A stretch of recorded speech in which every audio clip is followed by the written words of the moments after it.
좋아요, 구독. 투자자들 입장에서는 이제 이런 부분들이 좀 아쉬울 것 같아요. 알트코인에 많이 투자를 하셨던 분들께서는 이전과 같은 불장을 기다릴 텐데 이 알트코인이 사실 엄청났던 그런 시대도 있었잖아요.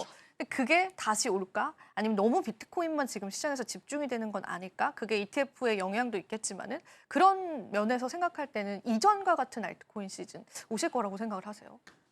기본적으로 이전보다는 좀 보수적이어야 되는 시즌이라고 생각을 합니다. 거기에는 몇 가지 좀 이유들이 있는데 첫 번째는 비트코인 현물 ETF입니다.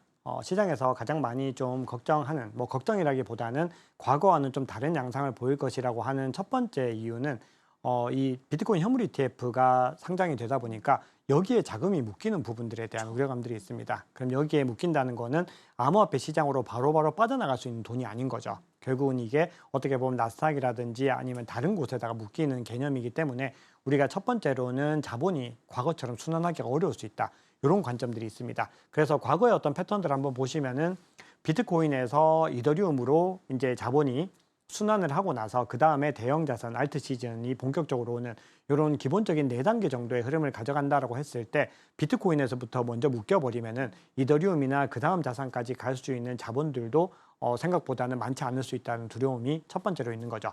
그런데 두 번째는 개인적으로 양상을 달리하게 만든 조금 더 중요한 요인이라고 생각하는데 최근에 알트코인 보면서 좀 가장 좀 신기한 현상 좀 있지 않으신가요?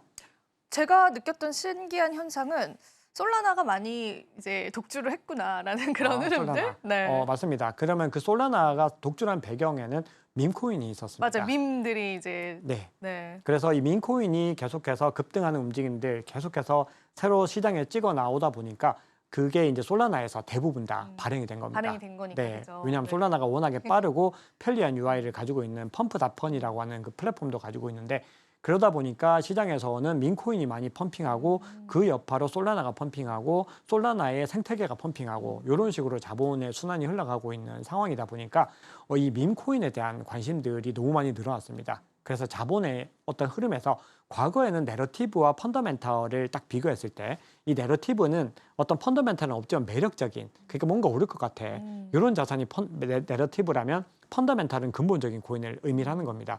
그러면 과거에는 이 내러티브가 아무 코인에서나 우후죽순 펌핑이 됐는데 이게 지금 현재는 밈코인에 완전히 집중돼 버린 상황이 돼버린 거죠. 그러니까 반면에 이 펀더멘털 코인은 정말로 펀더멘털이 좋은 프로젝트여야지 가격이 가는 그런 흐름들이 만들어지게 된 겁니다. 그리고 이런 현상을 만들어낸 이유 자체가 FDV라고 하는 부분이 있습니다. 이 FDV는 뭐냐면은 이 풀 딜루티드 밸류에이션이라고 해서 모든 어떤 유통량이 다 시장에 풀렸을 때 완전 희석된 가치를 의미를 합니다. 이게 어떤 의미냐 하면은 이 표를 한번 볼까요? 네. 이게 월드코인의 이 그 표입니다. 보시면은 마켓캡이 1.13 빌리언 달러라고 되어 있는데 바로 옆에 FDV라고 보이시죠? 네. 이게 20.12 빌리언 달러입니다. 시가총액 대비로 아직까지 풀려야 될 자금이 그냥 어마무시하게 많이 남은 거예요. 거의 뭐 10배 이상 아직까지 풀릴 것들이 남아 있다 보니까 시장에서는 이제 이런 부분들에 대해서 갈 수 없을 거다라는 생각을 하게 되는 거죠. 그리고 최근에 상장된 대부분의 프로젝트들이 이렇게 유통량을 10에서 15% 정도만 먼저 가지고서 출시가 되는데 이 VC들이 가격만 펌핑을 해놓은 겁니다. 그러다 보니까 가격은 이미 높아질 대로 높아져서 시장에 나왔는데 물량 풀릴 건 너무 많이 남았다. 그러면은 장기적으로 이게 상승이 가능할까? 그런 의구심을 가지게 되는 거죠. 그래서 시장의 물량이 풀리면서 시가총액은 올라가게 되는데 가격은 안 올라가는 아주 이상한 현상이 나타나게 된 거죠. 그래서 이걸 갖다가 우리가 FDV 논란이라고 하는데 신생 프로젝트들의 상당수가 이런 구간이기 때문에 걸러야 될 프로젝트들이 훨씬 더 많아졌고 그 얘기는 과거처럼 뭔가 아무거나 투자해서 수익을 얻는 시대는 이제는 좀 지나가고 있다. 이렇게 볼 수가 있는 거죠. 저는 또 이런 이야기들을 쭉 들어오면서 드는 생각은 그만큼 시장이 좀 성숙해지고 있다라고 생각을 하거든요. 맞는 말씀입니다. 네, 그렇죠. 작가님 완전 동의를 해주시네요. 아니 제가 사실 이제 바로 이어서 드리려고 했던 정말로요? 그 말씀이 네. 그 부분이었는데 네. 앵커님 너무 잘 짚어주셨습니다. 그렇죠. 성숙해지고 있는 거 맞죠, 저희 시장이. 맞습니다. 네. 어떻게 보면은 이제 과거에는 그냥 아무거나 펌핑이 됐다면은 지금은 이제는 그런 시장이 이제 지나가고 뭔가 프로젝트를 판단할 때 훨씬 더 성숙하고 그리고 펀더멘털적으로도 뭔가 더 훌륭하게 나오는 이런 프로젝트들 위주로 재편이 되고 있다고 봐야 됩니다. 그래서 앞으로 이제 알트코인을 평가할 때는 과거 같은 어떤 똑같은 기준으로 그냥 순환매 개념으로만 그렇게 하는 것들도 일정 부분 단기적으로는 효과가 있겠지만 이거를 조금만 더 멀리 보고 판단할 때는 그 기준만으로 판단했을 때는 뭔가 이 생계가 있는 개인 투자자들 같은 경우는 시장에 빠르게 대응을 어차피 할 수가 없기 때문에 좋은 선택지가 아닐 수 있는 거죠. 결국은 알트코인 선택지도 비트코인이 뭔가 내재 가치가 튼튼한 것처럼 알트코인도 튼튼한 어떤 친구들을 선택을 해야 된다. 이렇게 정리할 수 있겠습니다. 사실 과거에는 이 어떤 프로젝트의 이름만 붙어도 급등했던 알트코인들이 상당히 많았거든요. 그 부분에 관해서 또 많은 투자자분들이 관심을 가져 하기도 했습니다. 그런데 이게 시장이 성숙해질수록 명확한 프로젝트, 실체가 있는 프로젝트들을 우리가 선별해야 될 그런 시기가 온 것 같습니다. 그래서 이전과 같은 이제 무조건적으로 오른 알트코인의 불장은 우리가 좀 기대를 접어두고요. 시장에 관해서 좀 실체를 찾아가시면서 투자 전략을 세워보시는 게 좋지 않을까, 그렇게 같이 좀 코멘트를 드려보도록 하겠습니다. 그렇다면 이제 저희가 알트코인을 이제 선택을 할 때는 앞으로 조금 더 면밀하게 해야 한다라는 부분은 이야기를 들었는데 그 기준은 있어야 된다고 생각을 하는데 사실 개인 투자자분들은 잘 몰라요. 프로젝트도 잘 이해 못 하시는 경우들이 많습니다. 네. 그 부분에 관해서 작가님이 도움을 주시면 너무 감사할 것 같습니다. 네, 기본적으로 일단 내가 좀 잘 알지 못하는 코인은 기본적으로는 투자를 안 하시는 게 맞습니다. 그렇게 투자했을 때는 시간이 지나면 대부분은 투자해서 성공을 하지 못하시더라고요. 그래서 주변에도 이제 물어보면은 알트코인 투자했다가 뭐 몇 억을 물렸네, 뭐 90% 물려있네, 이런 분들도 많이 계시는데 그게 어떻게 보면은 그냥 유튜버라든지 아니면 어떤 정보들, 공개된 정보들, 대중 정보들을 좀 무분별하게 수용을 해가지고 투자를 해서 그런 결과들이 많이 나오게 됐는데 그런 실수를 줄이기 위한 가장 좋은 방법은 앞서 말씀드렸던 것처럼 펀더멘털이 좋은 프로젝트를 선택을 하는 겁니다. 그러면 펀더멘털은 어떻게 볼 수 있느냐? 자, 이건 제가 아르테미스라고 하는 사이트에서 하나 이제 예를 들어서 좀 가지고 와봤습니다. 제가 위에 보시면 솔라나부터 이더리움까지 해서 메이저 알트코인들을 전부 다 이제 다 종합적으로 정리를 했습니다. 그래서 이제 두 가지 정도만 대표적으로 가지고 와봤는데요. 데일리 액티브 어드레스라고 해서 일일 활성 주소가 있고 그리고 데일리 트랜잭션 두 가지 지표만 딱 가지고서 한번 봤을 때도 보면은 녹색 선이 압도적으로 위에 있는 것을 확인할 수 있죠. 이게 뭐냐면은 솔라나입니다. 솔라나가 다른 체인들 대비로 일일 활성 주소라든지 일일 트랜잭션이 월등하게 많이 나오는 걸 볼 수 있습니다. 그리고 탈중앙화 거래소에서의 어떤 거래량들도 원래는 이더리움이 1위였는데 그걸 이제 추월해서 솔라나가 올라가서 이미 좀 격차를 내고 있죠. 그 얘기는 이제 앞서 말씀드렸던 것처럼 솔라나와 이더리움의 어떤 구조가 복잡해지고 있다는 것이 이더리움이 계속해서 펀더멘털이 약해지고 있는데 솔라나는 계속해서 좋아지고 있다는 거죠. 그러다 보니까 이 격차에 의해서 가격의 어떤 등락들도 결정되는 것들이 있습니다. 그래서 우리가 앞으로 이제 보실 때 이더리움을 보실 때는 이더리움의 펀더멘털이 언제 회복되고 어떻게 회복될 것인가 요걸 보셔야 되는데 그 기준이 되는 게 이 이더리움 같은 경우는 이더리움 재단에서 앞으로 남은 이 업데이트들을 얼마나 잘할 수 있는가. 그래서 레이어 1과 레이어 2 사이에 이 구조들을 어떻게 잘 만들어낼 수 있는가. 그걸 첫 번째로 고민을 하셔야 되는 것이고 만약에 이더리움이 그 고민 없이 단기적으로 충분히 상승할 수 있지만 왜냐하면 자본이 들어오면 상승하겠지만 그럼에도 그게 해결되지 않았을 때 한번 생각해 보면 이더리움이 현물 ETF 승인 이슈로 한번 크게 급등을 했었지만 지금 다시 계속 주저앉고 있는 국면들은 이더리움이 펀더멘털이 아직까지 회복되지 못했고 그 근본적인 게 해결되지 못했다는 겁니다. 그런 반면에 솔라나는 지금 펀더멘털이 너무나 좋아지고 있는 상황이다.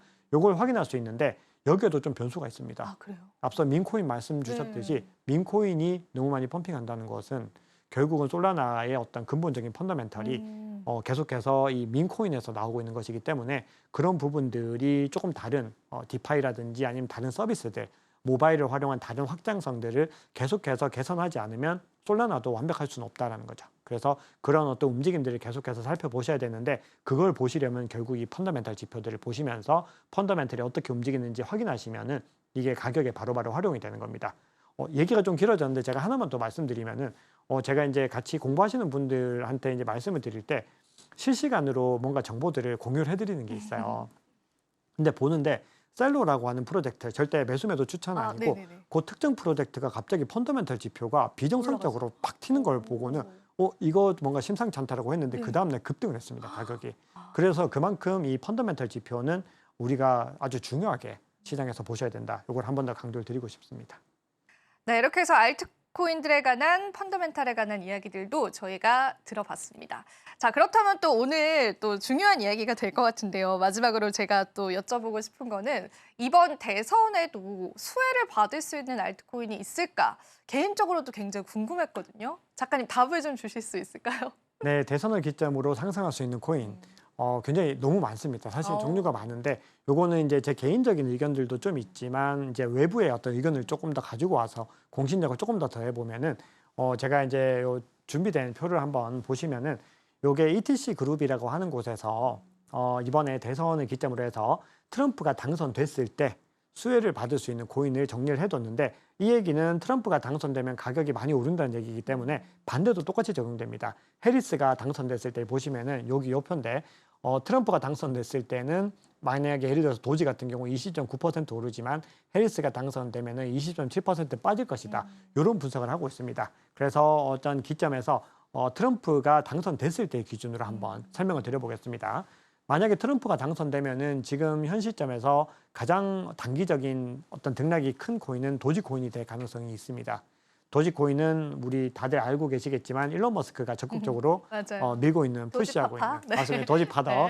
근데 이 도지코인에 대해서 최근에 일론 머스크가 본인이 정부 효율성 부서를 맡게 되면은 그 이름을 도지로 하겠다라고 하면서 한번 급등한 움직임을 보였는데 만약에 트럼프가 당선까지 되고 정부 효율성 부서가 나오고 일론 머스크가 책임자로 앉게 된다라고 했을 때는 도지코인에는 어떤 펀더멘탈적인 거 말고 뭔가 내러티브적인 것이나 기대감으로 인해서 무게감이 많이 좀 실리긴 할 것 같습니다. 그래서 도지코인이 유력하다라고 볼 수가 있고 두 번째는 에이다를 꼽고 있는데 이 에이다에 대한 부분들은 사실은 카르다노라고 해서 많이들 이제 투자하셨을 텐데 펀더멘탈 분석으로 봤을 때는 지금은 좀 저조한 너무 상황입니다. 저조해졌어요. 너무 많이 네. 저조합니다. 실제로 펀더멘털이 많이 저조한데 이 코인 같은 경우도 어떻게 보면 일론 머스크와 비슷하게 요 지도자인 찰스 호스킨슨이라고 하는 사람의 최근의 정치적인 행보 이런 것들에 많이 좀 좌우가 된다. 이런 것들이 분석의 골자인데 저 개인적으로 봤을 때 중요하게 봐야 되는 거는 이더리움과 솔라나라고 생각을 합니다. 이게 메이저 알트코인이긴 한데 이 두 가지를 좀 중요하게 봐야 되는 거는 결국은 트럼프가 당선된다라고 하는 거는 지금까지 증권성으로 시비가 붙어 있던 것들이 상품으로 바뀌는 개념이기 때문에 그렇게 됐을 때 가장 먼저 떠오르는 코인이 뭔지를 살펴보면은 기본적으로는 이더리움이 될 수 있다는 거죠. 그래서 이더리움과 같이 또 같은 증권성 시비가 있는 솔라나인데 그 중에서도 솔라나에 조금 더 무게감이 실리는 이유는 솔라나 같은 경우 최근에 이 현물 ETF 신청이 계속해서 잇따르고 있습니다. 그런데 지금 증권성 이슈가 해결되지 않은 상황에서 그리고 규제 이슈가 해결되지 않은 상황에서 이걸 승인해 줄 가능성은 지극히 낮다는 거죠. 그런데 만약에 트럼프가 당선됐을 때 이런 이슈들이 많이 해결이 된다. 그러면은 이 증권성 이슈들이 해결이 되고 현물 ETF 승인으로 이어진다라고 했을 때는 상승의 가능성이 더 높아지는 거죠. 다만 그럼에도 이게 어떤 현물 ETF까지 나오기 위해서는 먼저 이 CME의 선물이 먼저 상장돼야 되고 CME에서 또 선물 ETF가 먼저 상장이 돼야 되는데 그 절차가 없기 때문에 아직까지는 시기상조이긴 합니다. 하지만 나올 수 있다는 이미 기대감이 있고 그리고 이런 제반 절차들이 이루어질 수 있는 시기들이 빨라질 수 있다라는 어떤 기대감들을 생각을 해보면은 시장에서는 만약에 트럼프가 당선됐을 경우에는 이더리움과 솔라나를 조금 더 주목해야 되지 않을까 생각을 합니다. 자, 그리고 마지막으로 하나만 더 말씀드리면 트럼프가 당선됐을 때는 이 증권성 관련된 이슈 때문에라도 비트코인 대비로 알트코인이 더 많이 갈 수 있다. 이런 전망들도 시장에서 또 많이 나오고 있는 거죠. 그것도 어떻게 보면 합리적인 분석이라고 할 수 있는데 그렇게 됐을 때 증권성을 벗어난다라고 하는 거는 우리가 좀 기대하던 알트코인 시즌이 좀 더 가까워지는 시그널이다. 이렇게 해석할 수도 있겠습니다. 지금 바로 구독을 눌러보세요. 실시간 경제 뉴스, 투자 전문가들의 다양한 시황과 정확한 분석, 또 알찬 투자 정보까지 신뢰할 수 있는 저희 서울경제TV와 함께하세요.